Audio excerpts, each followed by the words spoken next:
এখনই অস্ত্রত্যাগে রাজি নয় হামাস। নিরাপত্তা ইস্যুতে গাজার অন্তর্বর্তী প্রশাসনের পাশাপাশি কাজ করতে চায় ফিলিস্তিনি স্বাধীনতাকামী সংগঠনটি।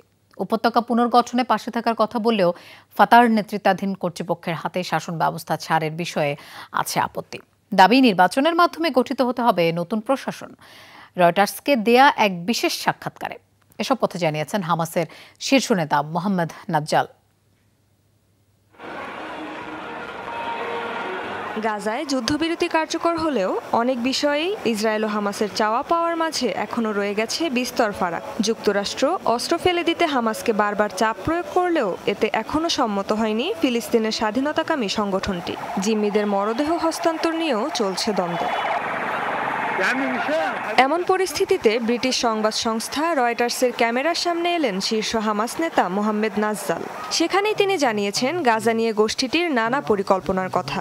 গাজায় অন্তর্বর্তীকালীন প্রশাসনের পাশাপাশি নিরাপত্তা নিয়ন্ত্রণে যুক্ত থাকতে চায় হামাস, অর্থাৎ এখনই অস্ত্রত্যাগে রাজি নয় তারা, যা মার্কিন পরিকল্পনার পথে বড় বাধা। হামাসের নিরস্ত্রীকরণের বিষয়টি আলোচনার টেবিলে রয়েছে। দ্বিতীয় ধাপের বৈঠকে পর্যালোচনা করা হবে ইস্যুটি। সেখানে অবস্থান স্পষ্ট করব আমরা। অস্ত্র কার কাছে বা কেন দেওয়া হবে সেটিও গুরুত্বপূর্ণ ব্যাপার। আর কেবল হামাস নয়, ফিলিস্তিনে আরও সশস্ত্র গোষ্ঠী রয়েছে, তাই এটি একটি জাতীয় ইস্যু।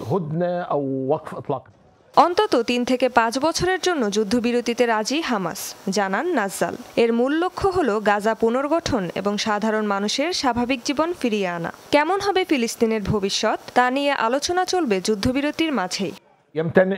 যুদ্ধবিরতিতে নতুন যুদ্ধের প্রস্তুতি নয়, আমাদের লক্ষ্য হলো এই সময়ে গাজা পুনর্গঠন করা, আর এতে কমপক্ষে 5 বছর সময় লাগবে। আমরা চাই ফিলিস্তিনি জনগণ কিছুটা স্বস্তি পাক, আর যুদ্ধবিরতি সবসময় দুই পক্ষের মাঝেই হয়, এক পক্ষ নয়। গাজার প্রশাসনিক ক্ষমতা ফিলিস্তিনি কর্তৃপক্ষকে দেয়ার বিষয়ে স্পষ্ট শর্ত দিয়েছেন এ হামাস নেতা। সাধারণ নির্বাচন ছাড়া হস্তান্তর করা হবে না দায়িত্ব। রেজওয়ানা সাইমা, যমুনা নিউজ। ইসরায়েল এখনো গুরুত্বপূর্ণ রুটগুলো অবরুদ্ধ করে রাখায় উত্তর গাজায় ত্রাণ পৌঁছাতে হিমশিম খাচ্ছে ত্রাণবাহী বহরগুলো, জানিয়েছে জাতিসংঘ। ভাঙাচোরা রাস্তার কারণেও বেশ বেগ পেতে হচ্ছে গাড়িগুলোকে। বিশ্ব খাদ্য কর্মসূচির এক মুখপাত্র জানান, উত্তর গাজার জিকিম ও এরেজ সীমান্ত এখনো বন্ধ থাকায় গাজা সিটিতে শুরু করা যায়নি খাদ্য বিতরণ।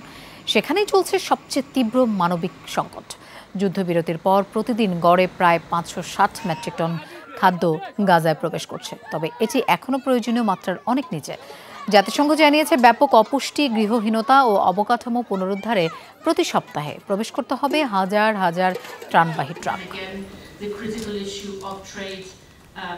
WFP is moving very quickly and swiftly to scale up food assistance.